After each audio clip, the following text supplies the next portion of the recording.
আসলে একটা ব্যাপার আছে কি, যা রটে তার কিন্তু কিছু না কিছু ঘটে, দ্যাটস ওয়াই রটে। সো দেখা যাক কি কি রটেছে, কি কি ঘটেছে। সো আনোয়ার ভাই, জি। আমরা শুনেছি আপনি নতুন নতুন প্রেমে পড়েছেন, কথাটা কতটুকু সত্য?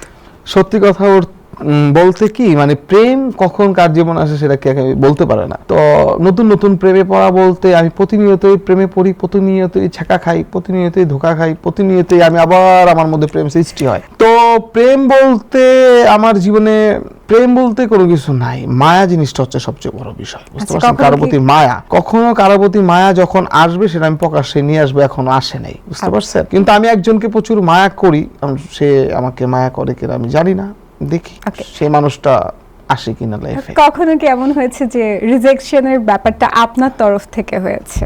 না, আমি কখনো কোনো মেয়েকে রিজেক্ট করি নাই, কারণ আমি আমার লাইফে প্রেম আসেই নেই, করব কিভাবে?